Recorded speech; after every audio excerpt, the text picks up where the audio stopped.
Just what is a video game console? Where did they come from and where are they going? Let's take a deeper look.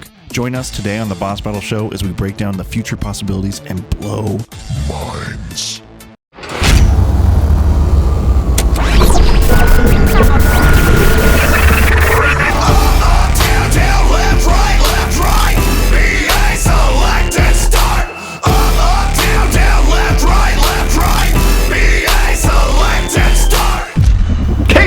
I'm Adam Ronan.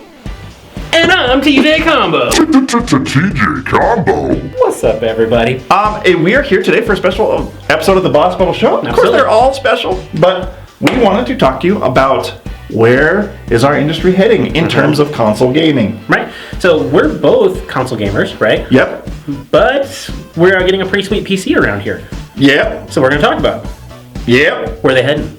Talk to me about that. Why are we talking about that? First of all, when it comes down to consoles, we are not console. We're not pro console war. There's no console wars here. They're all console friends. Yep. We have a Wii U. We have a PlayStation 4. We have an Xbox One. We have an Xbox 360. PlayStation 3. We have them all, and we love them all. And we play them all. Absolutely. We do. Actually, I've been playing the Wii U more than I've been playing anything lately. Which is Weird. Yeah, totally weird.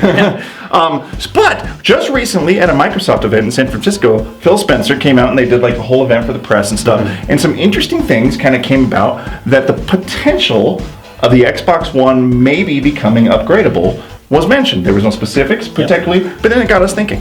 It could quite potentially be the last console that we buy, and we started thinking about some of the prior consoles that also had the ability to maybe be upgradable. Yep. Like a PC.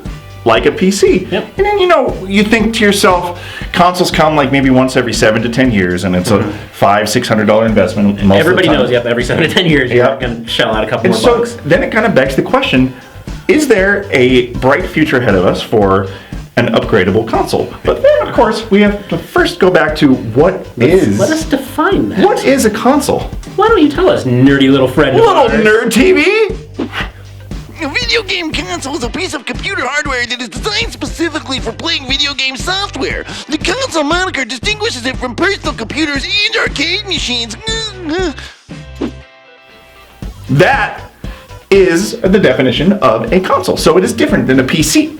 Very much so. Yes, but as you see with the Xbox One specifically, consoles are becoming more of a dynamic mix between PC and what we know traditionally as a console. So it only makes sense that we start looking forward. But and naturally, we've already seen that. The PlayStation's got a removable hard drive that can be upgraded, and a lot of these parts inside of our modern consoles are actually made by PC developers, like NVIDIA, for example. Exactly. Let's take a look back at some of the older consoles that tried to do upgrades back when we were younger, then some of which were successful, some of which were not, and some didn't even come to the United States. A few of which I myself owned. Oh! Yeah. Let's take a look, Timmy. In the past, Nintendo has twice upgraded their consoles with peripherals. These included the Famicom Disk System and the Japanese exclusive 64 Double D. also known as the Dynamic Drive. Nintendo's peripherals never showed success outside of Japan. However, Sega's add-on, the Sega CD, turned the Genesis on its head and proved console upgrades could be successful. So you had the whole shebang with the Sega Genesis. I had the whole package. The Sega CD, the 32X. Yep. We could say that was pretty innovative for its time, looking back on it, would you not? Oh, absolutely. And it was actually the first model of success we've seen with some of those additional add-ons that go with your core system. Right. I think prior systems always tried to do that. Like if you look at your Nintendo, there was like little spots where things could plug in, but we never saw that come to fruition here in the States. Yeah. So in your experience with that 32X and the 32X and the Sega CD and Genesis, did that change gaming for you at the time? Were you like, man, this is crazy, stuff like that, or did it just kind of?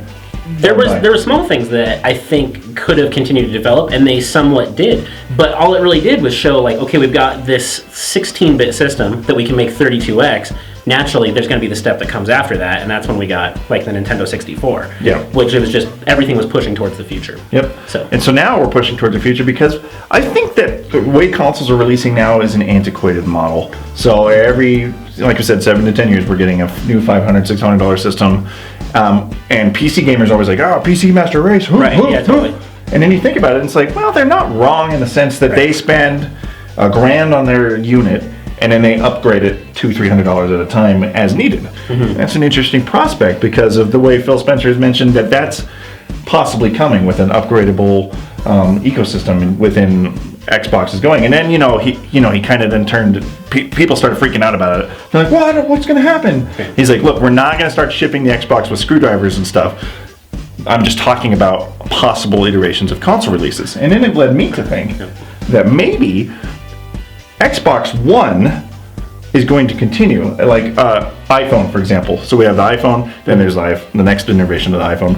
What if we get Xbox One 2017, and then that's got changeable parts? It's still the Xbox One, but now you can upgrade it. It's got a removable GPU, say, so. And I think, actually, guys, we're a little closer to this than you seem to think, right? The whole PC master race thing and the console war is starting to become one. In the very beginning, you had, like a Nintendo and a PC. They were two very different characters, and it turned out that your PC could play games like Doom, right? And now they're starting to become more in line with each other, and because of that, what you already have is much more similar to a PC, as we mentioned previously. So with that, I think we're getting a lot closer than you think, because parts are already swappable. It's a lot easier now to improve your hard drive. Yep. We have cloud storage. We have updates. We have firmware. The software itself is upgradable as well, too. Yep. And that's the thing. The 360 and the PS3 had a crazy lifespan. Those were around for 10 plus years.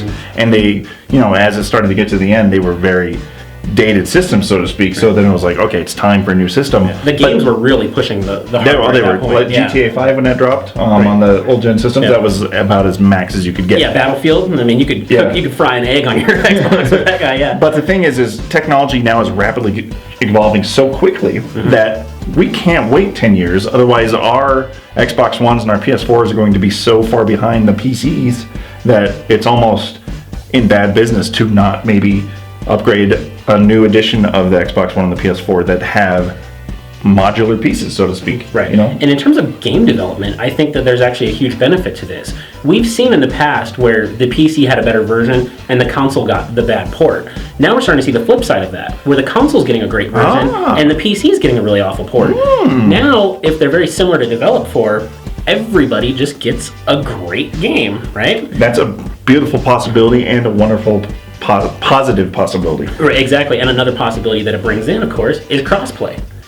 So people are trying to imagine, like, oh, this doesn't exist, right? Like, these are two totally different things. And it's like, well, why can I play Street Fighter on my PS4 against a guy on a PC? Or why will Killer Instinct now be able to go from my Xbox One to my PC? Yep. These things are starting to merge in more ways than we think. And the console itself truly is just a computer now at this point. It's true. And, whether or not you like it or not, we're all part of the PC master race to some degree, except for Nintendo. We don't know what they're doing. But maybe they're going to surprise us. But maybe they are. Maybe as there's potential that they're integrating into the current things that we have already, which is just telling me that basically instead of having all these autonomous units that are floating around, we're going to have one system that can play the game and share different attributes. Yeah. And, and back to the backwards compatibility, Phil Spencer's also mentioned that's important to the ecosystem, that backwards compatibility stays around, and, we maybe get a platform where we can play Xbox One, Xbox 360, Xbox One games. Yeah, Xbox, yeah. It also brings the question with so many upgradable OS systems and GPUs and changeable things, could that cause a buggier ecosystem trying to incorporate all these generations of systems into one environment? So there's a lot of pros and possible cons that can be involved in this, but I think it leads to a very bright future in gaming where we're all just upgrading our systems incrementally to be more powerful and more intense as games are getting bigger and bigger and bigger.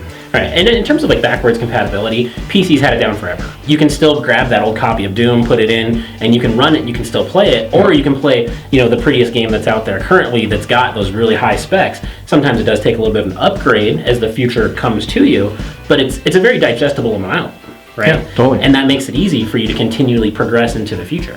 And that's the thing, is I would much rather maybe every 3 years spend $200 on a new GPU for my Xbox One. Well, you need a new graphics card. And it's like, all right, cool. Cool, and they release like something fun and it's just something like that, rather than in 2020 where I'm going to have to drop another $500, maybe $600 on a whole new console. Yeah. Oh, and by the way, the games you own, those are irrelevant now too. Yeah, see, and it's just, we're not at that point anymore. Now it's almost silly if like we can't play our Xbox 360, our PS3 games, like, That has to be with the that exception has of to be actually there. owning all of the systems. Now is that when you buy a PC game, they tell you have to have certain specs Yep. in order to play it, but it doesn't rule out the things from the past. We might actually see something like that moving forward with our consoles as well. Yeah, because, and I hate to say it because I know a lot of you and some of us here in the office are still very physical medium based, but digital purchases and digital marketplaces are really the norm now. Like it's how I haven't bought a physical game since before the Xbox One came out or the PS4. So it would be interesting on the digital marketplaces. It would have little asterisks, like, oh, you need the 2018 GPU or whatever XPU or whatever. But the advantage is, as these things start to grow like this, it'd be really cool that if a $59 game that comes out, if I spend $10 more, I can also play it on another system. Like, hey, this PlayStation game crosses over automatically onto my PC. You get both versions. Absolutely. And that would be something that I'd be more than happy to pay an extra $1 for or whatever. Yeah. Or maybe it's even just one price and it all links together. But we really kind of want to know what you think. So let us know in the comments below. What are your thoughts on the future of console gaming? And are you a console gamer? Are you a PC gamer? And how will that work in your personal ecosystem of gaming? Maybe you're both. And maybe you do want to see these things connect. Or you're like, nope, you keep your console away from my PC. Or keep your PC away from my console. Depends on who you are. Yeah, but that's fine. We love you either way. Twitters. There's one. Subscribe. There's a subscribe button. And guys, thank you for watching. Oh, thanks for stopping by. Yeah.